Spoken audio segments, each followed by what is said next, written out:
அனைவருக்கும் வணக்கம்.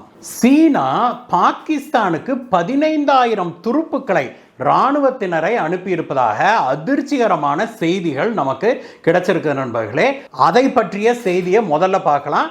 அது போக மேலும் ஒரு 4 செய்திகள் இந்திய பாகிஸ்தான் பிரச்சனையை பற்றி நாம் இன்னைக்கு பேச போறோம். இது போக இன்னொரு மிக முக்கியமான ஒரு செய்தியும் வந்திருக்குது. அது என்னன்னா, பங்களாதேஷ் உடைய மிக முக்கியமான ஒரு இராணுவ அதிகாரி சொன்ன ஒரு தகவல் ஒன்று. அது என்ன அப்படின்னா, இந்தியா பாகிஸ்தான் மீது போர் தொடுத்ததுன்னா அந்த சமயத்தில் இந்தியாவுடைய படைகள் இந்த பக்கம், அதாவது கிழக்கு பகுதியில், இந்தியாவுடைய வடகிழக்கு மாகாணங்கள் இருக்காங்களே அந்த பகுதியில் நமக்கு ஆர்மி குறைவாக தான் இருக்கும். அந்த சமயத்தில் போய் இந்தியாவுடைய வடகிழக்கு மாகாணங்களை பங்களாதேஷ் ஆக்கிரமிக்கணும், அதற்கு சீனாவுடைய உதவியை நாடவிருப்பதாக பங்களாதேஷிலிருந்து வெளிவருகிற சில அதிகாரப்பூர்வ செய்திகள் பயங்கர அதிர்ச்சியை நமக்கு கொடுத்திருக்குது. இந்த மிக முக்கியமான விஷயங்களை தான் இன்னைக்கு பார்க்க போறோம் நண்பர்களே. அதற்கு முன்பாக நீங்க நம்ம சேனலுக்கு முதல் முறையாக வந்திருக்கிறீங்க அப்படின்னாக்க கீழே இருக்கிற சப்ஸ்கிரைப் பட்டனை தட்டுங்க நண்பர்களே. பக்கத்திலே இருக்கிற பெல் ஐக்கனை தட்டி அதில் ஆல் அப்படிங்கிற ஆப்ஷனை செலக்ட் பண்ணீங்க அப்படின்னாக்க நாம் போடுகிற வீடியோக்கள் எல்லாம் உங்களை சேரும். வாங்க நண்பர்களே, வீடியோக்கு போகலாம்.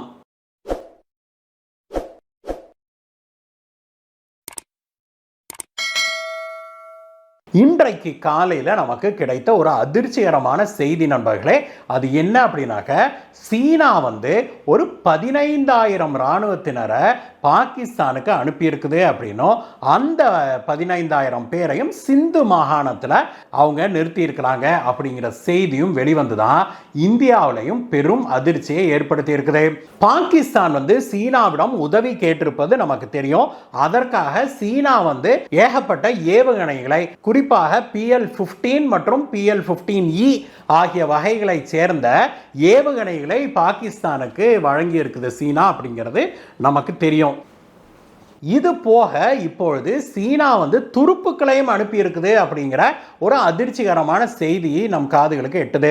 உலக நடப்புல இது ஒன்றும் புதுசில்ல நண்பர்களே. இப்பொழுது நடந்து கொண்டிருக்கிற ரஷ்ய யுக்ரைன் போர்ல கூட பார்த்தோம் அப்படின்னா, யுக்ரைனுக்கு சார்பாக போரிடுவதற்காக பல நாடுகள்ல இருந்தும் பலரும் தனிப்பட்ட முறையில் போர்ல கலந்துக்கிறத நம்ம பார்த்தோம்.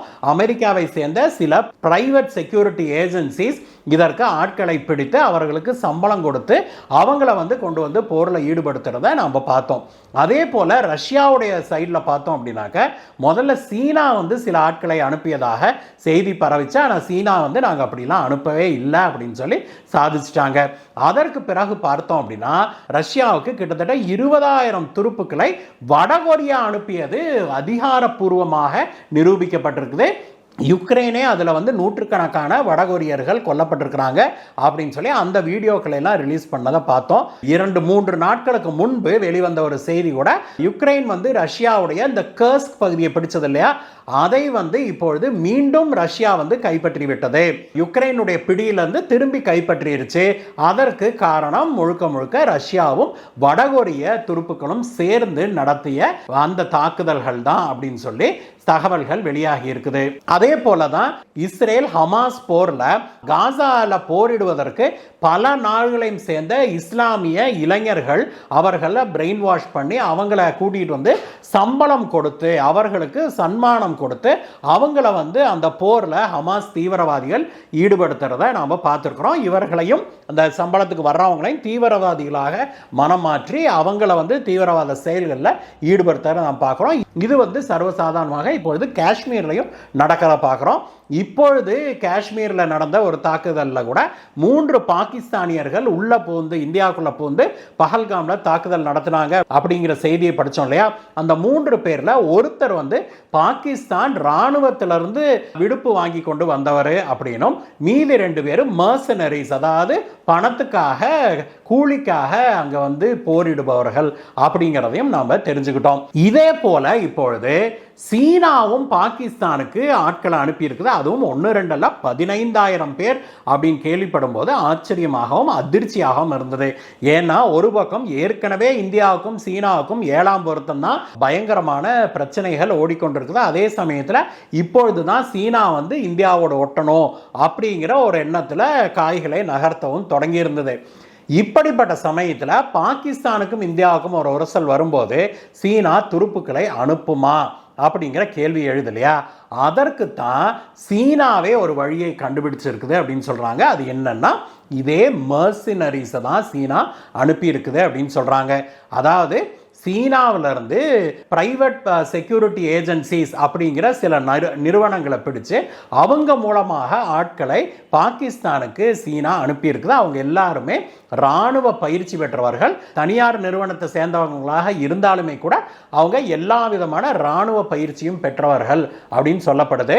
அவங்களைத்தான் வந்து ஒரு 15,000 பேரை சிந்து மாகாணத்துக்கு சீனா அனுப்பியிருக்குது அப்படின்னு சொல்றாங்க.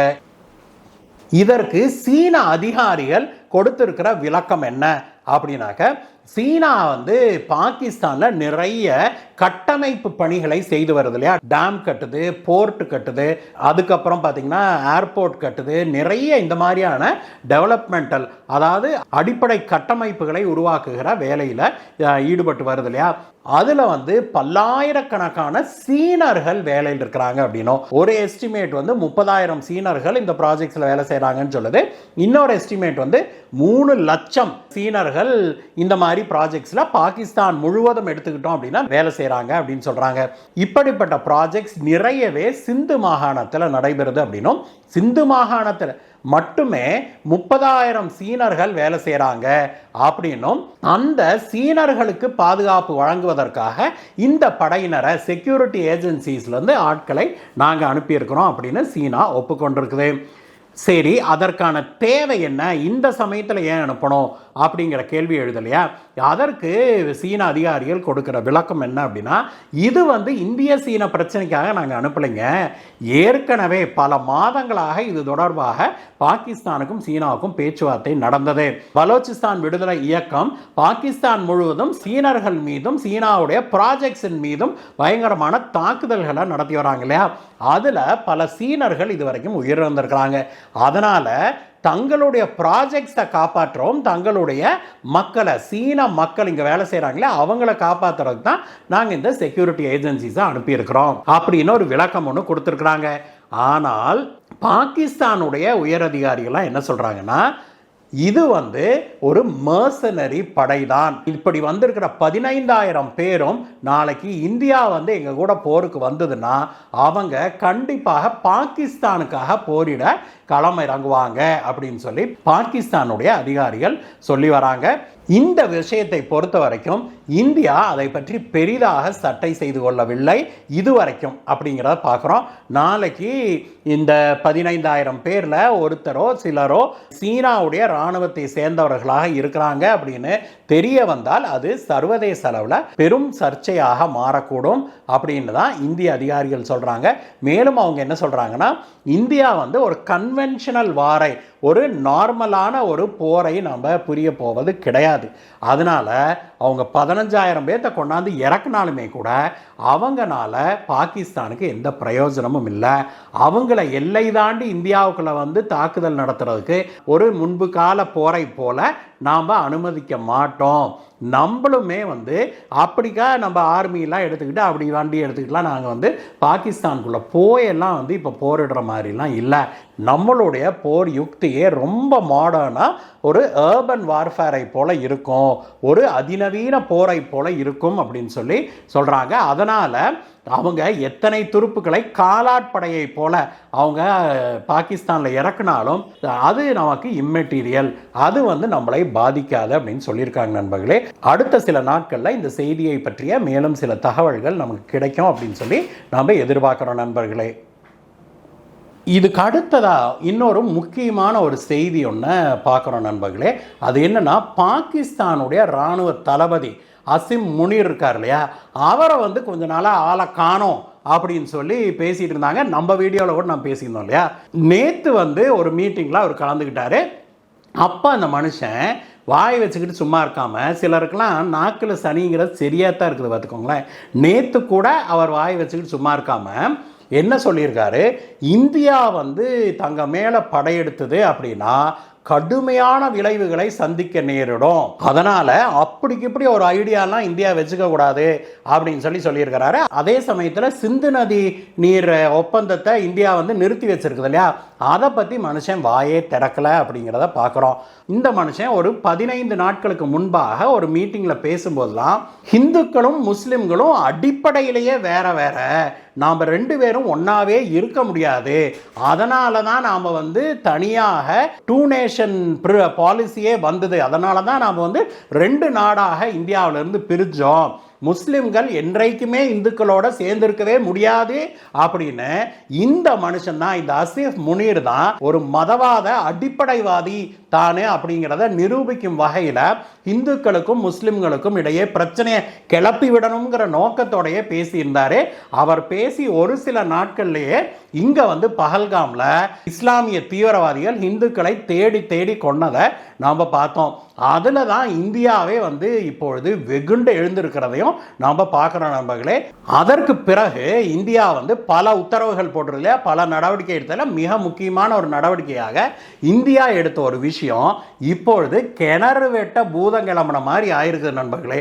என்னன்னா, இந்தியாவில் இருக்கிற பாகிஸ்தானியர்களை எல்லாம் வெளியில போக சொல்லுச்சுல இந்தியா, அதாவது லாங் டேர்ம் விசா, டிப்ளமேட்டிக் விசாவை வச்சிருக்கிறவங்களை தவிர மீது எல்லாரும் நாட்டை விட்டு போங்கன்னு சொல்லுச்சுல, இதுல பல பூதங்கள் கிளம்பி இருக்கிறத பார்க்குறோம். பல பாகிஸ்தானியர்கள் இந்தியாவுக்குள்ள வந்து டூரிஸ்ட் விசால வந்தவங்க அதுக்கப்புறம் திரும்பியே போகல. 10 வருஷம் 20 வருஷம் 30 வருஷம், ஏன் ஒரு அம்மா நான் 42 வருஷமா இந்தியாவில் தான் இருக்கிறேன், நான் இங்கேயே குடும்பம் புள்ள குட்டின்னு எல்லாம் இங்கே தான் இருக்குது, ஆனால் நான் பாகிஸ்தானி, இப்போ என்னை போக சொல்கிறாங்க அப்படின்னு சொல்லி அந்த அம்மா கம்ப்ளைண்ட் பண்ணுது. ஏமா 42 வருஷமா இந்தியாவில் இருக்கிறையே, அப்போ இந்தியனாக மாறணும், இந்திய பாஸ்போர்ட் வாங்கணும், இந்திய பிரஜா உரிமை வாங்கணும்னு உனக்கு தோணலையா அப்படின்னு கேட்டா அதுக்கெல்லாம் பதில் வர்றதில்ல. அதே போல பல சம்பவங்களை பார்க்கிறோம். இந்தியாவிலேயே பலரும் பல தசாப்தங்களாக இங்கேயே இருந்துட்டு இப்பொழுது போக சொன்னா போக மாட்டேன் அப்படின்னு அழுகிறத நாம பார்க்கிறோம். ஏப்பா, உங்களுக்கு தான் பாகிஸ்தான் தான் உசுறு, பாகிஸ்தான் பிரஜா உரிமையை நீங்க விட்டு கொடுக்க விரும்பல அப்படின்னா அந்த நாட்டிலே போய் குடியிருக்க வேண்டியதானே, உங்களுக்கு தான் அது சொர்க்க பூமி அப்படின்னா அங்கேயே போய் தொலைய வேண்டியதானே அப்படிங்கிற கேள்வி தான் நம்ம மனசுல எல்லார் மனசுலையும் எழுது. இதை விட கொடுமை என்னன்னா, ஆயிரக்கணக்கான இஸ்லாமிய பெண்கள் பாகிஸ்தான் ஆண்களை கல்யாணம் பண்ணியிருக்கிறாங்க அப்படின்னும், அந்த பெண்கள் எல்லாம் பாகிஸ்தான் ஆண்களோடு குடும்பம் நடத்திட்டு இங்க வந்து இந்தியாவில் குடியிருந்துக்கிட்டு இந்தியாவிலேயே புள்ளக்குட்டியெல்லாம் பெற்றுக்கிட்டு இங்கேயே செட்டில் ஆகிட்டு இன்னும் பாகிஸ்தானியர்களாகவே வாழ்றாங்க. அவங்களும் பாகிஸ்தானியர்களாக வாழ்றாங்க, குழந்தைங்களும் பாகிஸ்தானி பாஸ்போர்ட்டோட வளர்த்திக்கிட்டு இருக்கிறாங்க. ஆனால் அவங்களுக்கு பாகிஸ்தானுக்கு போகணுங்கிற எண்ணம் மட்டும் வரல அப்படிங்கிற கேட்கும்போது ஆச்சரியமா இருக்குது. இந்த சானியா மிர்சா போய் பாகிஸ்தானில் அந்த கிரிக்கெட்டரை கட்டும் போதே நமக்கெல்லாம் வைத்தறிச்சலாக இருந்தது இல்லையா? ஏன் இந்தியாவில் பசங்களே இல்லையா, ஆம்பளைகளே இல்லையா, முஸ்லிம் ஆண்களே இல்லையாங்கிற கேள்வி அப்பொழுது பெரிய அளவில் எழுந்தது இல்லையா? நாம் ஏதோ ஒருத்தர்னு நினைச்சோம். ஆனால் இப்போ பார்த்தா ஆயிரக்கணக்கான இஸ்லாமிய பெண்கள், இந்திய பெண்கள் இப்படித்தான் போய் பாகிஸ்தான்காரங்களை கட்டிவிட்டு இந்தியாவில் குடியிருக்கிறாங்க அப்படிங்கிறத கேள்விப்படும் போது உண்மையிலேயே நமக்கெல்லாம் வந்து என்னத்தை சொல்றதுன்னே தெரியல நண்பர்களே. நீங்கள் கல்யாணம் பண்ணிக்கிட்டு பாகிஸ்தான்லேயே போய் குடியிருக்க வேண்டியதானே, ஏன் கல்யாணம் பண்ணிக்கிட்டு இந்தியாவில் வந்து செட்டில் ஆகிறீங்க? அவன் அங்கே இருப்பான், இங்கே வந்து குழந்தைய பெற்று போட்டு போயிடுவான், நீங்கள் இங்கே குழந்தைய வளர்த்துக்கிட்டு இந்தியா அரசாங்கத்தோட எங்களுடைய டாக்ஸ் மணியை வச்சுக்கிட்டு நீங்கள்லாம் வாழ்றதா அப்படிங்கிற கேள்வியை இன்னைக்கு சமூக ஊடகங்கள்ல பலரும் எழுப்பிட்டு இருக்கிறாங்க. சரிங்க, நடந்து போச்சு.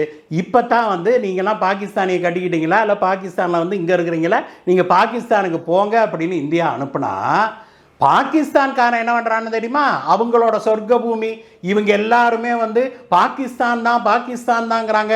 ஒடிசாவில் பாகிஸ்தான் கொடிய ரோட்டில் வெட்டி வச்சிருக்கிறாங்க இந்த பஹல்காம் பிரச்சனைக்கு அப்புறம். அதை வந்து முஸ்லிம் பெண்கள் எடுத்து அதை பாதுகாக்கிறாங்களாம். பாகிஸ்தானோட கொடியை யாரும் அவமதிக்க கூடாது அப்படின்னு சொல்லி அவ்வளவு அக்கறை. எப்படி இந்திய பெண்களுக்கு பாகிஸ்தான் கொடியை அவமதிக்க கூடாதுன்னு அந்த இஸ்லாமிய பெண்கள் அப்படி அக்கறையோட போய் எல்லாத்துக்கிட்டையும் சண்டை போட்டுக்கிட்டு அதை எடுக்கிறாங்க.